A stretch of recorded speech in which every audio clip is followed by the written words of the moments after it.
하나님 말씀은 느헤미야 9장 1절입니다. 느헤미야 9장 1절. 8절까지 봉독하고 또 34절부터 봉독하겠습니다. 느헤미야 9장 1절. 그달 24일에 이스라엘 자손이 모여 금식하며 굵은 베옷을 입고 흙먼지를 뒤집어 썼으며 모든 이방 자손과 관계를 끊고 서서 자기들의 죄와 자기 조상들의 허물을 자백하였다. 그날의 4분의 1 동안 그들은 제자리에 서서 여호와 그들의 하나님의 율법책을 읽고 또 4분의 1 동안 그들은 죄를 자백하며 여호와 그들의 하나님께 경배하였다. 그때 예수아와 바니와 간미엘과 스바냐와 분니와 세레비아와 바니와 그나니가 레위 사람이 서는 단 위에 올라서서 여호와 그들의 하나님께 큰 소리로 부르짖었다. 또 레위 사람 예수아와 간미엘과 바니와 하삼느야와 세레비아와 호다야와 스바냐와 부다히야가 외쳤다. 너희는 일어나서 여호와 너희 하나님을 영원부터 영원까지 찬양하여라. 주님의 영화로운 이름을 송축할 것이니 주께서는 모든 송축과 찬양 가운데 높임을 받으소서. 오직 주님은 여호와시며 하늘과 하늘들의 하늘과 하늘의 모든 천체들과 땅과 땅 위에 있는 모든 것과 바다와 바다 안에 있는 모든 것을 지으시고 또 주께서 그 모든 것을 보존하시니 하늘의 천체가 주께 경배합니다. 주님은 여호와 하나님이십니다. 주께서 아브라함을 택하시고 그를 갈대아 우르에서 인도하여 내시며 그의 이름을 아브라함이라고 하셨고 주께서 그의 마음이 주님 앞에서 충성됨을 보시고 가나안 사람과 헷 사람과 아모리 사람과 브리스 사람과 여부스 사람과 기르가스 사람의 땅을 그 자손에게 주시겠다는 언약을 그와 맺으시고 주님의 말씀을 이루셨으니 주님은 의로우십니다. 좀 지나가서 34절 봅니다. 34절. 우리 왕들과 고관들과 제사장들과 조상들도 주님의 율법을 행하지 않았고 주님의 계명들과 주께서 그들에게 내리신 증거들에 귀를 기울이지 않았으며 자신들의 왕국에서 주께서 그들에게 베푸신 풍성한 복을 누림에도 불구하고 주께서 그들 앞에 주신 넓고 기름진 땅에서 주님을 섬기지 않고 그들의 악행에서 돌이키지 아니하였습니다. 보소서, 오늘날 우리가 종이 되었습니다. 좋은 과일과 소산을 먹게 하시려고 주께서 우리 조상들에게 주신 이 땅에서 우리가 종이 되었습니다. 우리의 죄들 때문에 주께서 우리 위에 세우신 왕들에게 많은 소출을 바쳐야 하고 그들은 우리의 몸과 가축들을 자기 마음대로 다스리니 우리가 큰 고난 가운데 있습니다. 우리가 이 모든 것 때문에 이제 확실한 언약을 맺고 그것을 기록하였으며 우리의 고관들과 레위인들과 제사장들이 도장을 찍었습니다. 거기까지 봉독하겠습니다. 오늘 본문의 내용은 이 유다 백성들이 하나님 아버지 앞에서 기도하면서 신앙개혁을 한 그런 내용입니다. 오늘 제목은 백성들의 신앙개혁, 백성들의 신앙개혁.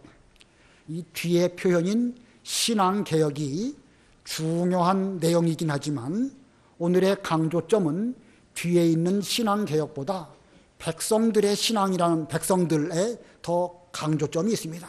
다시 말하면 백성들이 스스로 하나님 아버지 앞에서 회개하면서 우리가 신앙생활을 똑바로 하자 하면서 기도했고 그들은 하나님 앞에서 언약을 맺으면서 언약서에 도장을 찍는 그런 내용이 오늘 본문의 내용입니다.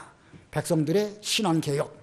앞부분 백성들이라고 하는 그 표현에 더 강조점이 있다는 사실을 기억하시기 바랍니다. 자, 오늘 본문 한 절 한 절 내용도 중요하지만 전체적인 흐름을 아는 것이, 흐름 가운데서 교훈을 받는 것이 중요합니다. 1장부터 7장까지 이 느헤미야의 그 여러 가지 일들을 기록하였습니다. 그는 지도자로서 유다 백성을 바로 이끌기 위해서 정치적으로 얼마나 많은 수고를 하였는가 우리가 배웠습니다. 페르시아 왕궁에서 왕의 술 맡은 관원이었지만 그는 그와 같은 세상에 취하지 않고 기도하는 사람이었고, 예루살렘 총독으로, 유다 총독으로 부임했을 때에 그 사마리아 총독 산발랏 도비아의 여러 가지 방해가 있었지만 그 일들도 한 손으로는 일을 하고 한 손으로는 칼을 잡는 이러한 가운데에서 하나님의 그 사명을 잘 감당했습니다.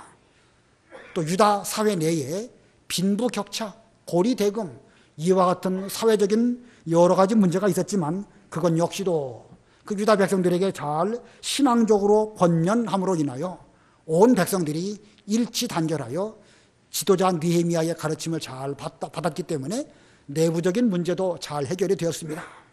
이렇게 이 느헤미야가 수고를 많이 함으로 인해서 안팎의 모든 문제들을 잘 해결하니까 그 성벽 건축하는 일도 아주 잘 됐습니다. 52일 만에 성벽이 다 건축이 되었습니다.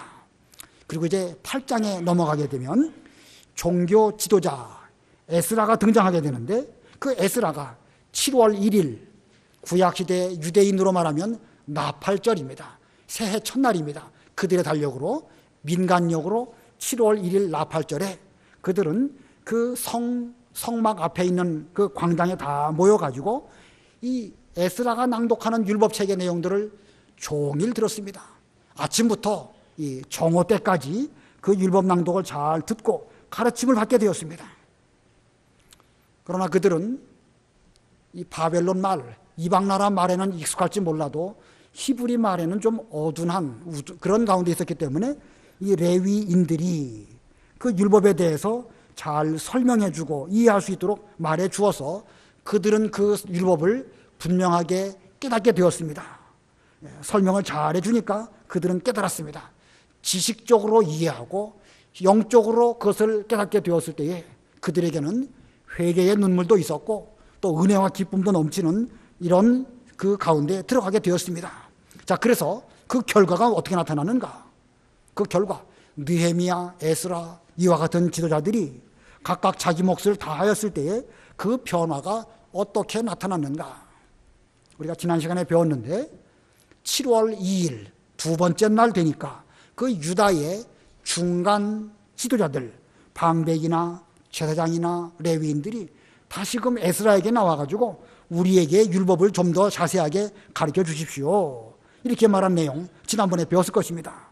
그래서 그들은 계속 율법을 배우려고 온 백성도 노력을 했지만 그 중간 지도자들이 아주 열심을 또 내게 되었고, 그러한 가운데에서 얼마 있으면 닥쳐올 그 초막절 절기에 성경에 기록된 대로 절기를 지키자. 우리가 지금까지는 이 말씀을 잘 몰라가지고 절기를 제대로 못 지켰는데 이제부터는 성경대로 지켜야 되겠다. 이 중간 지도자들이 그것을 깨닫고 여러 성읍, 예루살렘 모든 백성들에게 공포를 합니다. 너희들은 다 산에 가서 여러 가지 나뭇가지들을 가져다가 초막을 만들고 우리 이 성경에 기록된 대로 이제부터만큼은 하나님을 잘 섬기자. 이렇게 그 어떤 그 변화, 물결, 운동 일어나니까 온 백성들이 초막절을 성경에 기록된 대로 똑바로 지키게 되었습니다. 자, 율법에 기록된 대로 초막절을 지켰다. 눈의 아들 여호수아 때부터 이 지금까지 초막절을 이렇게 거국적으로 성경에 기록된 대로 지킨 적이 없었다고 이렇게 성경은 기록하고 있습니다. 초막절 며칠부터 며칠까지라고 그랬죠? 7월 15일부터 22일까지 처음 7일 동안 초막절을 지키고 마지막 날 또 안식일이기 때문에 명절 끝날에 그들은 큰 은혜 가운데에서 다시 또 안식일을 잘 지키면서 이렇게 그 초막절 절기가 지나가게 되었습니다. 자, 이 전 유다 백성들은 이 초막절을 초막 안에서 지키는 것뿐만 아니라 그 기간 동안 에스라를 통해서 이 율법을 또 잘 배웠습니다. 이렇게 해서 이 유다 백성들의 신앙 개혁은 이루어지게 되었는지 우리가 알 수 있습니다.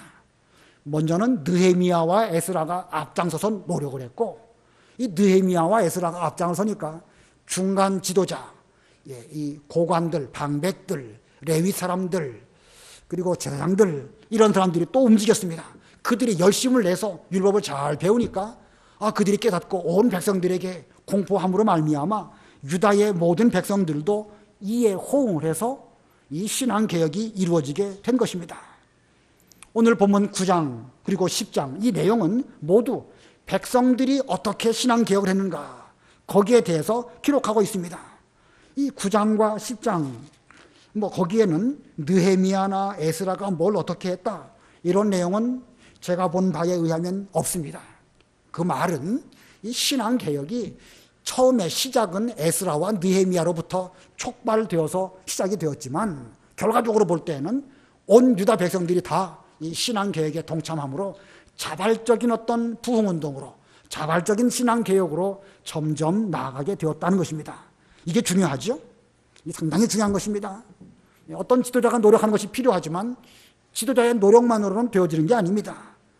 지도자가 나름대로 열심히 노력을 하고 최선을 다할 때에 지도자가 가까이에 있는 중간 지도자들, 우리 교회로 말한다고 하면 집사님들이나 또 오랫동안 믿으셨던 그런 분들이 먼저 신앙적으로 바로 서서 우리가 옛날로 신앙으로 돌아가자, 성경대로 신앙생활을 바로 하자 이렇게 될 때에 우리에게 속한 자녀들이나 초신자들이나 성경적인 지식이 좀 부족한 그런 사람들이 앞장서서 그 신앙 운동을 할 수 있는 것입니다.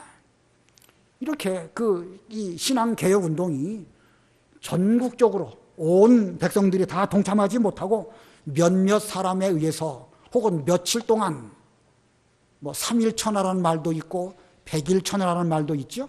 조선시대 말에 갑신정변 그건 3일천하라고 말하고 나폴레옹이 다시 집권하기 위해서 개혁을 했는데 그건 100일천하라고 한답니다. 얼마 기간 동안은 정권을 잡았는지 몰라도 그냥 그거 지나가고 나면 다시 옛날로 돌아가 버리고 말기 때문에 개혁이 성공하지 못했습니다. 참다운 성공이 되기 위해서는 지도자가 먼저 앞장서는 것이고 그 다음에는 거기에 호응하는 좀 먼저 깨어있는 의식 있는 사람들이 거기에 또 동참하는 것이고 그리고 더 나아가서 한 사람도 빠짐없이 다 그 개혁에 동참하게 될 때에 그 개혁은 비로소 성공하게 되는 것입니다. 자, 오늘 본문에서 이 에스라나 느헤미야가 어떻게 했는가 그것을 이제 없으니까 그건 건너뛰고 이 사건의 전체의 주체는 이스라엘 백성들 즉 유다 백성이라는 사실을 염두에 두시면서 이 백성들이 어떻게 신앙개혁을 했는가 그것을 4가지 대목으로 살펴보려고 합니다. 첫 번째는 죄를 끊어버리고 회개함. 죄를 끊어버리고 회개했습니다. 본문 1절 2절 우리 다 같이 합독하겠습니다. 시작. 그달 24일에 이스라엘 자손이 모여 금식하며 굵은 베옷을 입고 흙먼지를 뒤집어 썼으며 모든 이방 자손과 관계를 끊고 서서 자기들의 죄와 자기 조상들의 허물을 자백하였다. 이 그달 24일 몇 월 며칠을 말하는 것이죠? 7월 달이에요. 7월 24일입니다. 7월 24일 초막절 절기가 7월 15일부터 7월 22일까지로 끝이 나고 이틀이 지나서 7월 24일에 그들이 다시 모였습니다. 자, 그들이 다시 모여서 그들은 이 새로운 이 신앙적인 부흥운동을 하려고 했는데 그 앞부분에서 7월 15일부터 22일 초막절 기간 동안 그들이 얼마나 율법을 잘 배웠는지 우리가 지난 시간에 배웠는데 다시 한 번만 마지막 절 8장 18절 한번 읽어보세요. 8장 18절 느헤미야 8장 18절 에스라가 첫날부터 마지막 날까지 날마다 하나님의 율법책을 낭독하였고 백성들은 7일 동안 절기를 지켰으며 8일째에는 규례를 따라 성회를 열었다. 여기 첫날부터 마지막 날까지 곧 초막절 절기에 7월 15일 첫날부터 7월 22일 마지막 날까지 그들은 초막절을 잘 지킬 뿐만 아니라 율법책을 낭독했고 그 기간 동안 그들은 법도를 따라서 성회를 잘 열었다. 얼마나 율법을 열심히 배우는지 알 수가 있죠.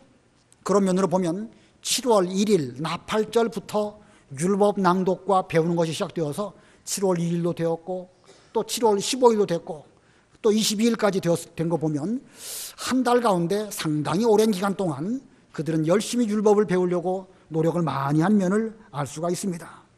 잘 배우는 게 그만큼 중요한 것입니다. 잘 배웠기 때문에 이제는 유다 백성들이 율법을 이해하게 되었고 깨닫게 되었고, 깨달은 다음에는 우리가 이렇게 신앙생활하면 안 되겠다. 성경에 기록된 대로 절기를 지키자. 그러면서 그들은 또 회개하는 운동이 일어나게 되었습니다. 어떤 회개를 했는가?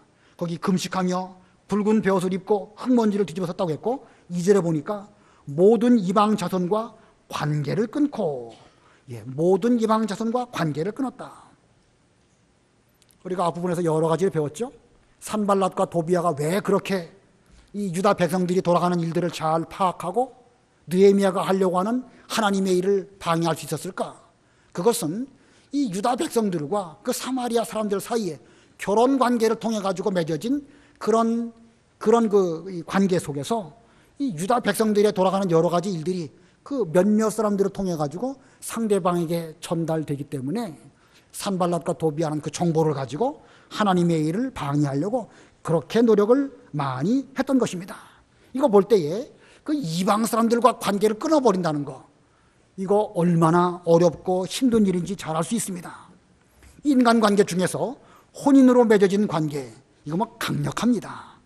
어떤 경우는요, 분명 이 길은 옳지 못하고 이게 하나님의 말씀에 맞지 않는 그런 길임에도 불구하고 혼인관계로 맺어지게 되면 그걸 끊어버리지 못하고 그냥 죄 가운데 끌려가게 되어지는 것이 바로 이 혼인관계의 그 강력한 힘 때문에 그런 것입니다. 자, 쉽지 않습니다. 그걸 끊어버린다는 게 쉽지 않아요. 죄를 끊어버린 거, 인정 끊어버리는 거 쉽지 않습니다. 그런데 오늘 본문 가운데서 율법을 제대로 배우니까 성경은 이렇게 하라고 말씀하셨구나. 이걸 깨닫게 되니까 그들은 여기 이방 자손과 관계를 끊었습니다. 사람으로는 할 수 없는 인정이었지만 율법의 가르침을 잘 이해하고 영적으로 깨달으니까 이거 안 끊어가지고서는 하나님의 일 제대로 할 수 없다. 이 기회가 아니면 다시 또 언제 우리가 끊을 수 있겠는가? 끊어버리자라고 백성들 스스로 모든 이방 자손과 관계를 끊으려고 그들은 회개하면서 결심을 했던 것입니다. 이 느헤미야 9장에서 이 모든 이방과의 관계를 끊으려고 했다라고 표현하고 있지만 사실 이 느헤미야 때보다도 한 14년 전에도 이와 같은 움직임이 있었습니다. 유다 사회에. 전에도 한번 읽은 적이 있는 것 같은데 다시 한번 보겠습니다. 에스라 9장 1절로 2절. 에스라 9장 1절로 2절 읽어보세요. 에스라 9장 1절. 이 일을 마친 후에 고관들이 내게 와서 말하였다. 이스라엘 백성과 제사장들과 레위 사람들이 이 땅 백성들과 관계를 끊지 않은 채 가나안 사람과 헷 사람과 브리스 사람과 여부스 사람과 암몬 사람과 모압 사람과 이집트 사람과 아모리 사람의 역겨운 일을 따라하고 그들의 딸들을 아내와 며느리로 맞이하여 거룩한 자손이 이 땅 백성들과 서로 섞이게 하였는데 고관과 관리들이 이러한 범죄에 앞장섰습니다. 여기 에스라 9장은 이게 느헤미야 때보다 제법 오래전의 일입니다. 뒤에 가면 이제 읽어가다 보면 나오는데 아닥사스다 왕 7년 때이니까 지금 이 느헤미야는 아닥사스다 왕 20년 때의 일이죠. 한 13년, 14년 전에도 이렇게 이방과의 결혼 관계 때문에 끊어버리지 못한 것으로 인해 가지고 죄가 들어오고 힘든 일이 있었습니다. 에스라 10장 10절로 12절 읽어보세요. 에스라 10장 10절로 12절. 에스라 10장 10절. 제사장 에스라가 일어서서 그들에게 말하기를 너희가 죄를 지어 이방 여자들을 아내로 맞아 이스라엘의 허물을 더하게 하였다. 이제 너희는 여호와 너희 조상의 하나님께 죄를 자백하고 그분의 뜻대로 하여 이 땅 백성들과 이방 여자들에게서 갈라서라 하니 온 회중이 대답하여 큰 소리로 말하였다. 옳습니다. 우리에게 말씀하신 대로 하겠습니다. 갈라서라 끊어버려라 이렇게 말하니까 백성들이 에스라의 명령대로 우리가 그렇게 하겠습니다. 옳습니다. 그렇게 말했습니다. 그리고 그 10장 44절도 읽어보세요. 에스라 10장 44절. 에스라 10장 44절. 이들은 모두 이방 여자들과 결혼한 사람들이며 그 가운데에는 자녀를 낳은 여자도 있었다. 이와 같은 일들이 이 느헤미야 때보다 14년 혹은 13년 전의 일입니다. 그 전부터 이거 끊어버려야 되겠다고 에스라를 통해서 많이 말을 듣고 그렇게 해보려고 노력을 했지만 이게 14년 세월이 지났음에도 불구하고 여전히 온전히 끊어지지 않고 지금까지 붙어있는 이런 가운데 있었습니다. 그런 이 관계가 얼마나 질긴 그런 관계인가 알 수 있습니다. 오늘 이 느헤미야 9장에 와서 이렇게 모든 백성들이 이 신앙적인 개혁을 하기 위해서 이방과의 관계를 끊어버리겠다라고 했는데, 그러면 이번 기회에 온전히 끊어졌을까? 온전히 끊어졌을까? 느헤미야 13장 23절로 27절 읽어보세요. 느헤미야 13장 23절. 내가 그 당시에 아스돗과 암몬과 모압 여자들과 결혼한 유다 사람들을 보니 그들의 자식들의 절반쯤은 아스돗 말을 하면서도 유다 말은 할 줄 모르니 그 하는 말이 각 족속의 방언이었다. 내가 그들을 책망하고 저주하며 또 그들 중에 몇 사람을 때리고 머리털을 뽑으며 그들이 하나님께 맹세하게 하였다. 너희는 너희 딸들을 그들의 아들들에게 주지 말고 너희 아들들이나 너희를 위하여 그들의 딸들을 데려오지 마라. 이스라엘 왕 솔로몬이 이러한 일들로 죄를 짓지 않았느냐. 수많은 나라들 가운데 그와 같은 왕이 없었으니 그가 자기 하나님께 사랑을 받았으므로 하나님께서 그를 왕으로 삼아 온 이스라엘을 다스리게 하였으나 이방 여자들이 그로 하여금 죄를 짓게 하였다. 그런데 너희가 이방 여자를 아내로 데려와서 큰 악을 행하고 우리 하나님께 거역하는 것을 우리가 듣고만 있겠느냐. 예, 아까 에스라 9장 오늘 본문에서 그런 결심을 하고 끊어버리기로 했는데 13장에 와서도 보니까 여전히 그 죄가 있었습니다. 그래서 이 느헤미야가 얼마나 화가 나고 속이 상했겠습니까? 그래서 그들을 책망하고 저주했고 또 그들 중 몇 사람을 데리고 와가지고 때리고 머리털을 또 뽑아버렸다고 했습니다. 뭐 여자였는지 남자였는지 모르지만 얼마나 속이 상하면 머리털까지 뽑아버렸을까요? 이렇게 이게 쉽지 않은 일입니다. 그러면서 솔로몬 왕이 얼마나 하나님의 사랑을 받고 지혜로운 왕이었지만 이방 여인과 결혼한 그 문제로 인해 가지고 여러 가지 부끄러운 일들이 있지 않았느냐라고 예를 들면서, 자, 우리가 우리 하나님께 거역하는 것을 우리가 듣고만 있겠느냐, 좀 끊어버려라. 좀 지나가서 느헤미야 13장 30절 31절 읽어보세요. 13장 30절. 내가 이같이 모든 이방 사람들로부터 그들을 깨끗하게 하고 제사장들과 레위 사람들에게 직분을 맡겨 각각 자기 일을 수행하게 하였으며 또 정한 시기에 나무와 첫 열매를 드리게 하였다. 내 하나님이시여 나를 기억하시고 복을 주소서. 예, 느헤미야는 아마도 그가 하나님의 일을 하는 가운데에서 그 이방과의 관계를 끊어버리는 그 일에 상당히 마지막까지 노력한 것을 잘 보여주고 있습니다. 이렇게 그 관계가 다 끊어진 다음에 그들에게 하나님의 그 직분을 잘 맡기는 그런 일을 하였습니다. 내 하나님이시여 나를 기억하시고 부족한 종에게 복을 주시옵소서. 내가 부족하지만 이렇게 이스라엘 백성들로 하여금 정결한 백성이 되도록 노력을 했습니다. 뭐 자화자찬하려고 이렇게 말한 건 아니겠죠? 이 느헤미야 입장에서 이것이 얼마나 힘든 일인지 마지막까지 자신이 노력한 그 면을 잘 강조해서 이렇게 말하고 있는 것입니다. 자, 이런 말씀 통해서 오늘날 우리는 어떤 교훈을 받아야 될 것인가? 오늘날 우리가 뭐 다른 사람하고 이방 사람하고 결혼하면 안 된다 이런 걸 말하는 건 아니죠. 우리들 자신부터가 벌써 이방인 아닙니까? 오늘날 한국 사람이 뭐 백인하고 결혼했다든지 흑인하고 결혼했다든지 그런 거 이상하게 보는 사람도 있더라고 보니까요. 좀 이상하긴 이상하죠. 우리 민족으로 볼 때는. 그러나 지금 시대에 그걸 가지고 무슨 성경 위반이니 뭔가 백의 민족으로 우리 좀 배반한 것이니 이렇게 보면 안 됩니다. 오래전에는 우리나라 떠나서 미국으로 이민 가면 마치 대한민국 배반하고 먼 데 가갖고 혼자 잘 살려고 하는 것처럼 그런 시각으로 본 적도 있었어요. 그러나 그때도 그런 올바른 시각이 아니고 지금도 그렇습니다.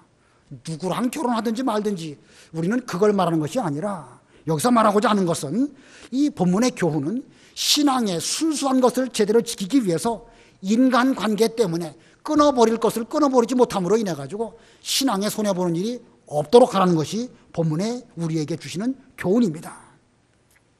우리는 살아가면서 여러 사람들하고 인간관계 불가피하게 맺을 수밖에 없습니다.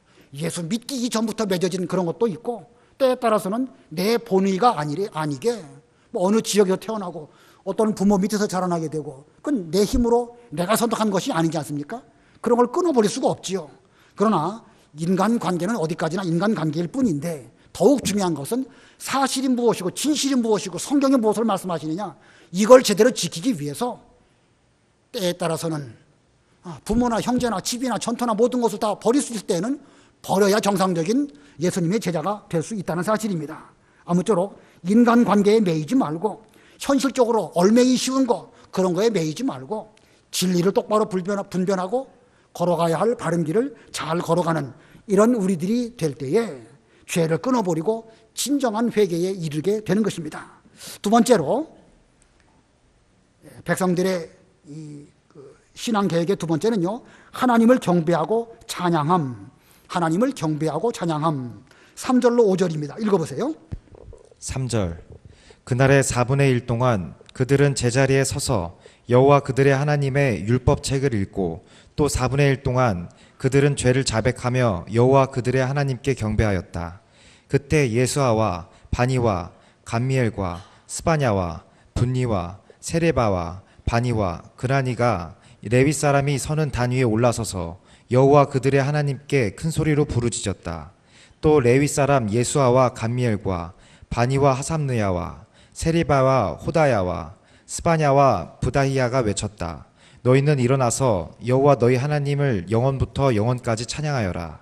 주님의 영화로운 이 이름을 송축할 것이니 주께서 모든 송축과 찬양 가운데 높임을 받으소서. 예, 이 진심으로 회개한 그 백성들은 그날 7월 24일 그날 4분의 1 동안 율법책을 읽었고 그날 4분의 1 동안 회개하면서 하나님께 경배했습니다. 한마디로 말하면 예배를 드렸다 그런 뜻이죠. 그날 4분의 1, 그날 4분의 1이면 몇 시간쯤일까? 여기 그 날 할 때 날은요, 그 낮을 말하는 거예요. 낮. 영어로 day and night 그럴 때 day는 하루 24시간을 말하는 것이 아니라 낮을 말하는 것이죠. 그러니까 낮 4분의 1 동안 율법책을 읽었다. 낮 4분의 1이면 몇 시간이죠? 12시간에 4분의 1, 3시간이에요, 3시간. 예, 그리고 낮도 4분의 1 동안은 그들은 하나님을 경배했다라는 것은 어떤 예배를 드렸다는 것이지요. 그래서 아마도 동틀 때부터 율법책을 읽기를 시작해서 3시간 동안 율법책을 읽었고 그 이후에는 하나님께 찬양하며 예배를 드리는 이런 그 생활을, 그 일을 하였습니다. 그들은 일어나서 여호와 너희 하나님을 영원부터 영원까지 찬양하여라 이렇게 외쳤습니다. 자, 그 유대인들이 다 많이 모였는데 특별히 레위인들 가운데서 몇몇이 앞에 나아가서 그 단이 있었고 그 단 위에 서서 그들은 부르짖으며 하나님을 찬송하며 영광을 돌렸습니다. 자, 우리는 이 본문 가운데에서 여러 가지 예배를 위해서 그들의 한 행동을 잘 보면서 어디에 강조점을 두어야 할 것인가? 어떤 사람은 그들이 금식하며 회개했다라고 하면서 금식과 회개를 강조할 수 있습니다. 아주 중요한 것이지요. 그 금식과 회개는 아주 중요한 요소입니다. 그런데 또 어떤 관점에서 보면 3시간 동안 성경을 읽고 3시간 동안 죄를 자복하면서 하나님께 경배하는 예배를 드렸다. 경건한 예배를 또 강조할 수도 있을 것입니다. 어떤 사람의 경우는 이 여러 레위 사람들이 단에 올라가서 백성들에게 호소하며 외치면서 하나님을 찬양하면서 영광을 돌렸다. 은혜와 기쁨을 강조할 수도 있을 것입니다. 우리는 어느 면에 강조점을 둬야 할 것이냐? 회개와 금식일까? 경건한 예배일까? 아니면 은혜와 기쁨일까? 우리는 어느 한 부분에 치우치면 곤란합니다. 하나님께 드려지는 이 예배는 이 3요소가 다 필요한 거예요. 회개와 금식도 필요하고 경건한 예배도 필요하고 조용한 가운데서 말씀을 잘 듣는 경건한 예배가 필요하고 더 나아가서 은혜와 기쁨으로 단에 나아가서 하나님을 향하여 부르짖고 찬송하면서 영원부터 영원까지 주시는 그 하나님께 우리가 감사하자. 이게 중요한 거예요. 어느 것 하나도 놓쳐서는 안 되는 것입니다. 물론 어떤 상황에 따라서 회개를 강조할 수도 있고 어떤 상황을 따라서 기쁨을 강조할 수도 있습니다. 그러나 그것이 어느 요소를 빼버리고 하나만 말한다고 하면 올바른 그 예배라고 말할 수가 없는 것입니다. 아무쪼록 우리도 이 세 가지를 잘 겸비하는 가운데 예배를 드리는 이런 우리가 되어질 때에 제대로 된 이 신앙 개혁이 이루어지게 되는 것입니다. 세 번째, 회개 기도입니다. 세 번째 대지는 회개 기도. 6절부터 37절 아주 길게 이 회개 기도가 있었습니다. 이 레위 사람 몇 명이 온 백성들 앞에 이 단에 올라가서 그 가운데 아마 어떤 한 명이 대표로 기도한 것이 아닐까 생각이 듭니다. 그 대표 기도한 내용들 집에 가서 한번 읽어보세요. 하나님께서 천지 만물을 창조하신 것에서부터 기도가 시작되어지고 아브라함을 부르시고 가나안 땅을 그들에게 언약으로 주신 것, 이걸 또 말씀하고 있고, 출애굽한 이후에 광야길을 지나갈 때에 구름 기둥과 불 기둥으로 인도하신 그 40년의 역사를 또 기록하고 있습니다. 그리고 가나안 땅에 들어간 이후에 하나님께서 여러 가지로 복 주셨지만 이스라엘 백성들이 하나님의 그 은혜를 잊어버리고 범죄한 것을 또 그들은 말하고 있습니다. 그들이 범죄했기 때문에 오늘 우리들이 종이 되어서 이방 나라 사람들에게 메인바 되어가지고 이렇게 어려운 일을 겪고 있는데, 이와 같은 종된 이유는 우리 조상들과 우리들이 하나님 아버지 앞에 범죄했기 때문입니다 라고 하면서 이 기도가 이 마무리를 되어지고 있습니다. 자, 이 같은 기도의 내용, 이것은 곧 이스라엘의 역사이지만 그 내용은 곧 성경에 기록된 말씀입니다. 이들이 이렇게 기도하게 된 이유가 어디 있겠죠? 율법을 제대로 잘 배우다 보니까 과거에 하나님께서 아브라함을 불러주시고 광야에서 인도해 주시고 가나안 땅에 정착하게 해주시고 수없이 많은 은혜를 받았음에도 불구하고 우리 민족이 하나님께 대하여 범죄했기 때문에 우리가 이렇게 지금 페르시아 바벨론 종되고 꼬박꼬박 그들에게 세금을 바치는 이런 일이 일어나게 되었구나 라고 하면서 그들은 회개 기도를 한 것입니다. 이런 회개 기도는 에스라를 통해 가지고 성경 말씀을 똑바로 배웠기 때문에 이런 회개 기도가 가능했던 것입니다. 우리는 이걸 통해서 또 뭘 발견하게 되냐면, 우리가 가르칠 때에 다른 거 가르치지 말고 기록된 성경 말씀 잘 가르치는 거, 이것이 곧 하나님의 구원 역사를 가르치는 것입니다. 배울 때에도 다른 거 배우려고 하지 말고 성경에 기록된 것을 잘 배운다고 하면 우리는 거기에서 은혜를 받게 되는 것이고 우리 자신의 죄를 발견하게 되는 것이고 진정한 회개에 이르게 되는 것입니다. 이게 중요하죠. 가르칠 때에도 성경 말씀만 잘 가르치는 것이 그게 중요한 것이고, 배우는 입장에서도요, 다른 거 배우려고 하지 말고 성경을 똑바로 잘 배우면 그 안에 은혜도 있고 그 안에 회개도 있고 그 안에 하나님께 대한 올바른 신앙생활도 다 있는 것입니다. 그들은 회개하는 기도를 했습니다. 본문 34절로 37절 읽어보세요. 34절.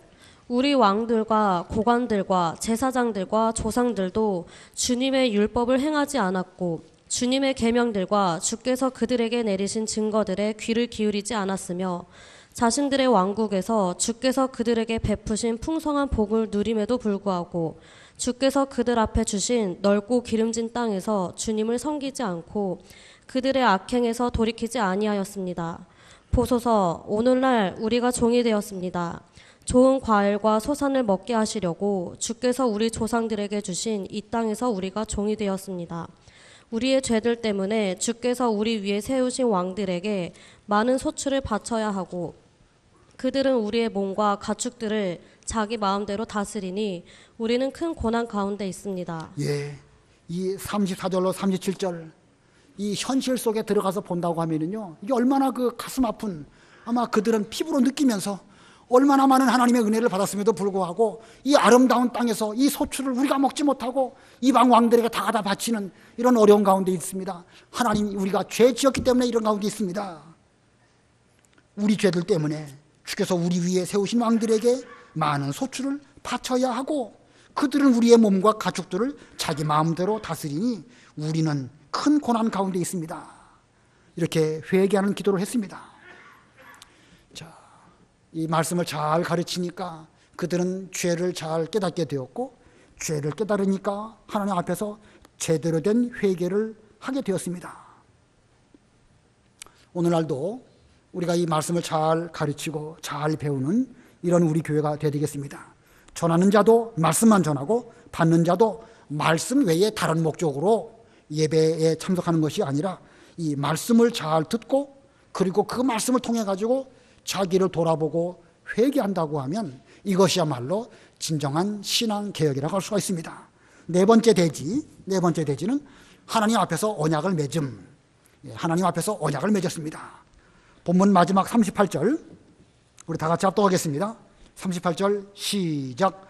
우리는 이 모든 것 때문에 이제 확실한 언약을 맺고 그것을 기록하였으며 우리의 고관들과 레위인들과 제사장들이 도장을 찍었습니다. 우리가 이 모든 것 때문에 이제 확실한 언약을 맺고 여기 이 모든 것, 자신들의 범죄한 이 모든 사실들을 낱낱이 알게 되었습니다. 이 죄 때문에 우리가 종이 되었습니다. 이제부터는 다시는 범죄하지 않도록 하기 위해서 언약을 맺고 거기에 이 지면에 기록을 하고 거기에 도장을 찍었습니다. 언약을 맺고 그것을 기록하고 그리고 고관들, 레위인들, 제사장들이 거기에 도장을 찍었습니다. 여러 번 말씀드린 적이 있는 것 같은데 언약이라는 히브리 말은 원문적으로 보면 쪼갠다는 뜻입니다. 쪼갠다. 언약을 맺을 때에 짐승, 고기를 쪼개놓고 쪼개놓은 그 사이로 지나가면서 언약을 체결해서 만일 이 언약을 위반하는 사람은 짐승이 쪼개진 것처럼 그 사람은 죽음으로 말미암아 그 언약을 범한 것을 책임져야 될 것이다. 그런 뜻으로 언약이라는 단어는 쪼갠다라는 뜻입니다. 그러므로 언약을 맺었다라는 의미 속에는 죽음을 각오하고 맹세하면서 반드시 이 언약을 지키겠습니다 라고 하는 신앙적인 행위입니다. 오늘날 우리가 하나님과 맺어진 언약 백성이라고 한다면 우리의 이름도 그 언약에 참여한 자로서 우리는 어떤 계명들을 지킬 때에 생명 내놓고 지켜야 됩니다. 우리의 이름이 하나님의 그 언약책에 기록되어 있을까요? 안 되어 있을까요? 거기 10장을 쭉 보면은요, 여러 사람들의 이름들이 쭉 기록되어 있습니다. 이 레위인들, 제사장들, 고관들 그런 이름들인데 의미적으로 볼 때에 예수 믿는 우리들의 이름도 하나님 아버지 앞에 그와 같이 서원한 것입니다. 맹세한 것입니다. 우리는 하나님의 언약 백성으로서 지금까지 계명들을 잘 지키지 못해서 우리가 죄의 종이 되었고 세상의 종이 되었습니다. 이제부터는 죄 짓지 않고 철저하게 죽음을 각오하고라도 이 계명을 지키겠습니다 라고 우리의 이름도 쓰고 거기에 도장을 찍은 거예요. 자, 그러면 거기에 뭐라고 기록되어 있을까? 언약을 맺을 때 하나님과 우리 사이에 그 언약 이 서류를 쓸 때 뭐라고 쓸까? 거기 10장 28절부터 쭉 보면은요, 그 언약의 내용들을 쭉 말하고 있습니다.